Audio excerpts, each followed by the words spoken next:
Hi friends, welcome back to Vani Vantillu. ఈరోజు మన గోంగూర పప్పు ఈ పద్ధతిలో చేస్తే చాలా రుచిగా అనిపిస్తుంది. తినడానికి ఇంట్లో అందరికీ కూడా నచ్చుతుంది. ఎంతో సులువుగా మనం దీన్ని రుచికరంగా తయారు చేసుకోవచ్చు. గోంగూర పప్పు ఎలా తయారు చేసుకోవాలో చూద్దాం. 2 కట్టలు గోంగూర తీసుకుని శుభ్రంగా కడుక్కొని ఇలా తీసుకోండి. 2 కట్టల గోంగూరకి 1 కప్పు కందిపప్పు తీసుకోవాలి. దీనిలో ఒక పెద్ద సైజు ఉల్లిపాయని మీ స్పైస్ని బట్టి పచ్చిమిరపకాయలు తీసుకోండి. కరివేపాకు 2-3 వెల్లుల్లి గబ్బాలని ఇలా దంచి పక్కన పెట్టుకోండి. 1 టమాటాని ఇలా ముక్కలు కోసి తీసుకోవాలి. మిగతా ఇంగ్రీడియంట్స్ అన్నీ మనం కూర తయారు చేసుకుంటూ చూద్దాము. కూర పప్పుకి కందిపప్పు వేయించుకుంటే కమ్మగా ఉంటుంది. ఇప్పుడు స్టవ్ ఆన్ చేసుకుని ఒక బాండీ పెట్టుకోండి. దానిలో కందిపప్పు వేసి మాడకుండా మీడియం ఫ్లేమ్లో పెట్టుకుని వేయించుకోండి.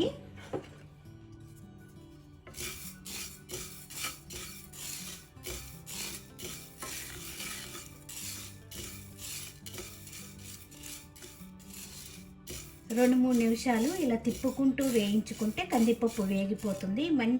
కందిపప్పు వేగిపోయినాయి చూడండి, మీకు చూస్తుంటేనే తెలుస్తుంది కదా. ఇలా వేగాలి. ఇలా వేగినప్పుడు మంచి సువాసన కూడా వస్తుంది పప్పు. ఇప్పుడు స్టవ్ ఆఫ్ చేసుకుని వీటిని శుభ్రంగా కడుక్కుని కుక్కర్లో వేసుకుందాం. కుక్కర్లో వేసుకున్నాక కప్పుకి కప్పున్నర వాటర్ వేసుకోండి. దానిలో ఇప్పుడు గోంగూరను వేసుకుందాం. మీరు కట్ చేసైనా వేసుకోవచ్చు, లేకపోతే ఇలా డైరెక్ట్గా ఇలా ఆకుల పని కూడా వేసుకోవచ్చు. ఇప్పుడు దీనిలో కట్ చేసి పెట్టుకున్న ఉల్లిపాయ ముక్కలు వేసుకోవాలి. పచ్చిమిరపకాయల్ని ఇలా తుంచి వేసుకోండి.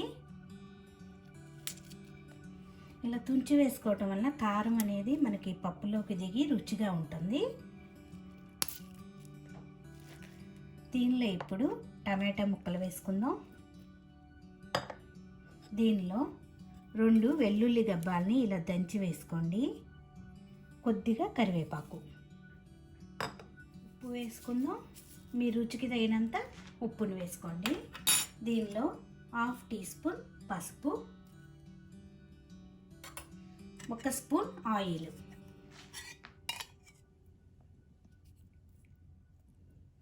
ఇప్పుడు మూత పెట్టుకొని 5-6 విజిల్స్ రానివ్వాలి. 5-6 విజిల్స్ వచ్చాక ప్రెషర్ అంతా పోయాక విజిల్ తీసి చూసుకుందాం.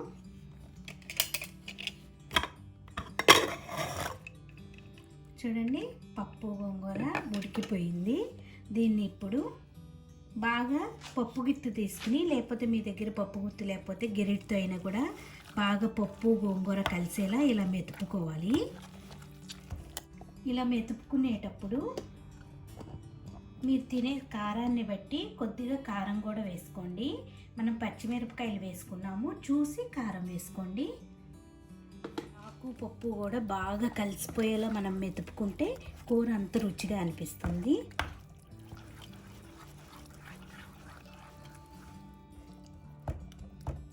ఇలా పప్పు బాగా మెతుపుకున్నాక ఇప్పుడు దీనికి తాలింపు వేసుకుందాం. ఇప్పుడు చేసుకుని ఒక చిన్న గిన్నె పెట్టుకోండి. దానిలో 2 స్పూన్ల ఆయిల్ వేసుకోండి.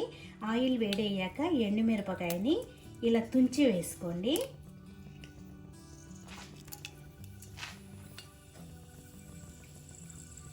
గోంగూర పప్పుకి వెల్లుల్లిపాయలు ఎంత వేసుకుంటే అంత రుచిగా అనిపిస్తుంది.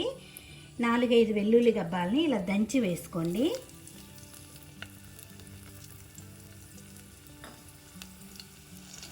వెల్లుల్లి గబ్బాలు కాస్త వేగాక దీనిలో 1/4 టీ స్పూన్ పచ్చిశనగపప్పు, 1/4 టీ స్పూన్ మినపప్పు, 1 టీ స్పూన్ ఆవాలు, 1 టీ స్పూన్ జీలకర్ర వేసుకుందాం. ఇక కరివేపాకు వేసుకుందాం. ఇంగువ వేసుకుందాం. మీకు ఇంగువ ఇష్టం లేకపోతే స్కిప్ చేసినా పర్వాలేదు.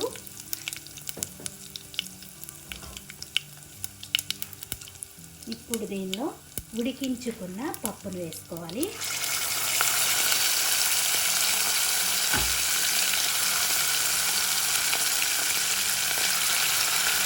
కొంచెం గట్టిగా ఉందనిపిస్తే కొంచెం ఇలా వాటర్ వేసుకోండి. ఇప్పుడు మొత్తం ఒకసారి కలుపుకొని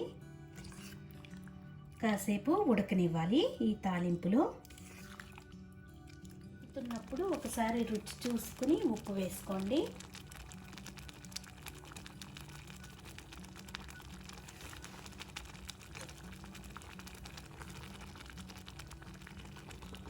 ఎంతో రుచికరంగా ఉండే గోంగూర పప్పు రెడీ అయిపోయింది.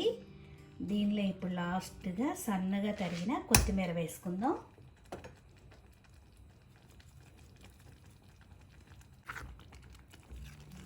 మీరు దీన్ని చపాతీకి తిన్నా, రైస్లో తిన్నా కూడా చాలా రుచిగా అనిపిస్తుంది. మీరు కూడా ఒకసారి తప్పకుండా ఇలా ట్రై చేసి చూడండి. ఈ వీడియో నచ్చితే లైక్ చేయండి, షేర్ చేయండి, కామెంట్ చేయండి. మరిన్ని వీడియోల కోసం వని వంటిల్ని సబ్స్క్రైబ్ చేసుకోండి. Thank you for watching.